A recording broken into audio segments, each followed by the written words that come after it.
Assalamualaikum warahmatullahi wabarakatuh. Hello everyone, selamat datang di video pembelajaran bersama saya Taufik. In this video, we are going to learn about self-introduction yang terdapat dalam kompetensi dasar 3.1 dan 4.1. Kompetensi dasar 3.1 yaitu menerapkan fungsi sosial, struktur bahasa, teks dan unsur bahasaan, teks, interaksi transaksional, lisan dan tulis yang melibatkan tindakan memberi dan meminta informasi terkait jati diri dan hubungan keluarga dengan memperhatikan unsur kebahasaan, pronoun yaitu subjektif, objektif, dan posesif. Untuk kompetensi dasar 4.1 yaitu menyusun teks, interaksi transaksional lisan dan tulis pendek dan sederhana yang melibatkan tindakan memberi dan meminta informasi terkait jati diri dengan memperhatikan fungsi sosial, struktur teks dan unsur bahasaan yang benar dan sesuai konteks. Dan yang jadi tujuan pembelajarannya adalah Anda dapat membedakan, menangkap makna dan menyusun terkait teks, interaksi transaksional lisan dan tulis pendek dan sederhana yang melibatkan tindakan memberi dan meminta informasi terkait jati diri dengan memperhatikan fungsi sosial, struktur teks, dan unsur kebahasaan yang benar dan sesuai konteks. Nah, untuk pembelajaran kali ini Anda akan fokus pada 3 hal. Itu yang pertama, social function, text structure, dan language future. Ya, untuk social function yaitu atau fungsi sosial itu introduction, mentioning, identity to develop interactional communication with other. Jadi fungsi sosialnya adalah memperkenalkan dan menyebutkan tentang identitas untuk meningkatkan hubungan interaksi dengan orang lain. Oke, jadi itu fungsi sosial dari teks jati diri. Terus yang kedua adalah text structure, atau dalam bahasa Indonesia disebut struktur teks. Ada pembukaan, isi, kemudian penutup. Itu ya. Untuk isi, berisi tentang apa yang ingin Anda sampaikan tentang diri Anda. Selanjutnya language future atau unsur kebahasaan ya. Unsur kebahasaan ada 2 hal yang akan Anda pelajari, yaitu vocabulary atau kosakata, yaitu nama, keluarga, hubungan keluarga, terus pekerjaan, dan teman-teman. Sedangkan untuk grammar atau tata bahasa, kalian akan mempelajari tentang pronoun.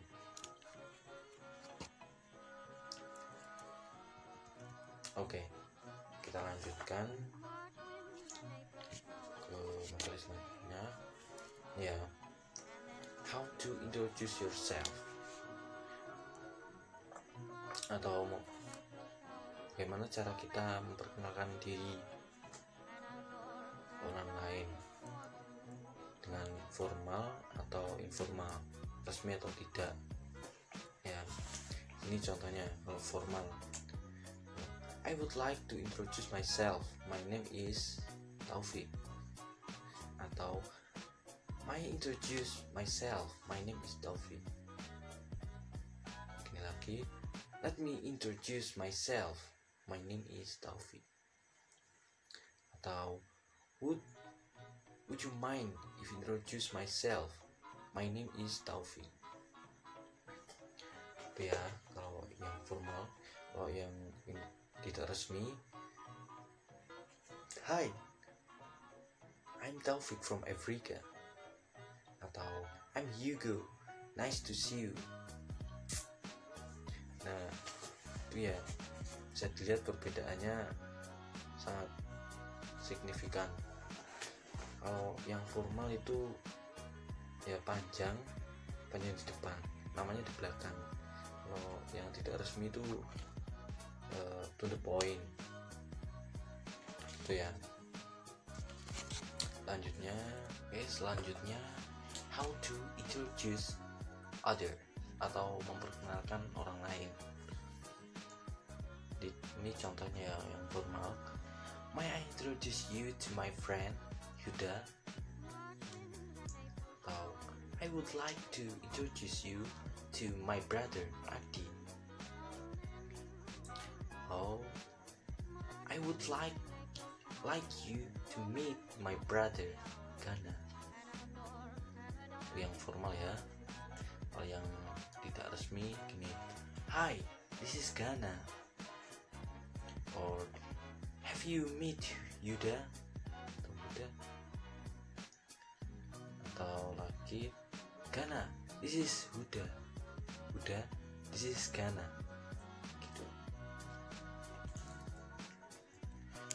Di sini saya akan memberikan contoh tentang teks memperkenalkan diri.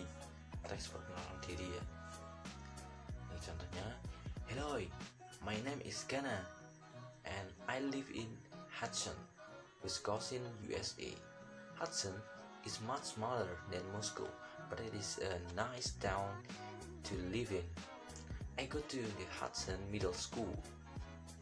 I'm 12 years old and will be 13 in July age. My favorite subjects are English, history, and German.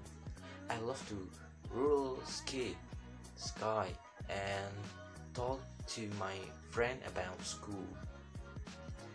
I don't have any hobby, but I like to watch TV as much as possible. At school, we learn math, science, history, Spanish, German, English, and computers. Nah, jadi itu tadi contoh perkenalan diri menggunakan bahasa Inggris. Ya, tadi di awal sudah disampaikan bahwa untuk unsur bahasaan pada materi ini kalian akan mempelajari grammar tentang pronoun atau kata ganti. Oke, pronoun adalah kata yang menggantikan kata benda atau orang. For example, my father works hard. He works in a factory. Kata he adalah sebuah pronoun yang menggantikan my father. Ya, contoh lain ini, Anya is my doctor. She is 6 years old. Sama seperti contoh di atas, kata she adalah kata ganti untuk Anya. Dalam memperkenalkan diri, kita sangat membutuhkan pemakaian pronoun ini. Nah, setelah ini Anda akan mempelajari bagaimana jenis-jenis pronoun yang ada. Ya, jenis-jenisnya. Sekarang perhatikan tabel berikut. Di tabel ini terdapat 5 jenis pronoun. Tapi untuk materi Anda hanya akan mempelajari 4 jenis pronoun saja, yaitu subjective pronoun, objective pronoun, possessive adjective, possessive pronoun. Untuk yang reflective pronoun akan Anda pelajari pada pelajaran yang mendatang ya. Pertama, subjective pronoun. Sesuai namanya,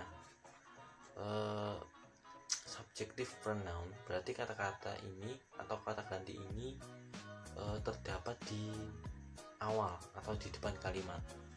Ada I, you, we, they, he, she, it. Nah, itu.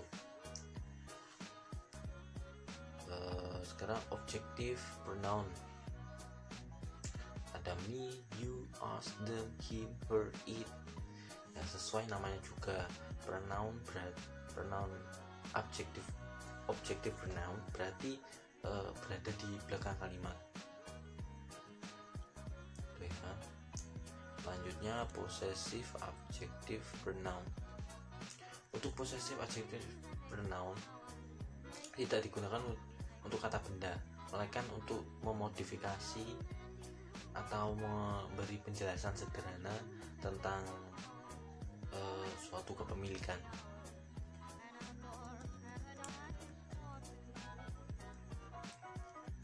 Lanjut lagi, possessive pronoun. Ada mine, possessive pronoun mine, yours, ours, theirs, his, hers. Itu juga ada ya. Dalam penggunaannya, possessive tidak dapat diikuti oleh kata benda atau noun. Contohnya, it's mine, it's yours, it's ours, dan lain sebagainya. Oke, jadi bisa Anda perhatikan pada tabel bahwa masing-masing kata ganti ini berpasangan. Contohnya, saya, I, me, my, mine, myself. So, you, yours, yourself. We, us, our, ours, ourselves. Dan seterusnya ya. Bisa dibaca sendiri itu.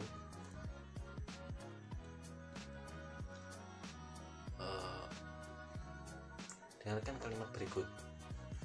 Saya akan memberikan contoh kalimat simple. Misalnya, saya cinta kamu. Dalam bahasa Inggris adalah I love you. Nah, bagaimana dengan kalimat kamu cinta saya? Ya, benar. You love me. Tadi kan di kalimat pertama kan saya bahasa Inggrisnya I. Kenapa di kalimat kedua saya bukan I tapi berubah menjadi me? Nah, seperti penjelasan tadi, kata saya berada di depan, kita menggunakan subjective pronoun. Dan ketika saya berada di belakang, maka menggunakan objective pronoun atau me. Gitu ya. Demikian penjelasan tentang pronoun. Silakan Anda pelajari.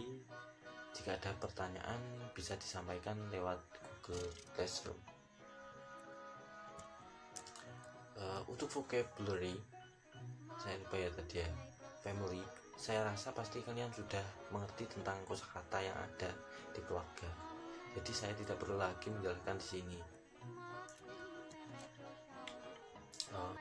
Demikianlah untuk materi Anda pada kompetensi dasar 3.1 dan 4.1 tentang talking about self atau self introduction, bagaimana cara memperkenalkan diri kepada orang lain. Terus semangat belajar. Thanks for your attention. Saya akhiri. Wassalamualaikum warahmatullahi wabarakatuh.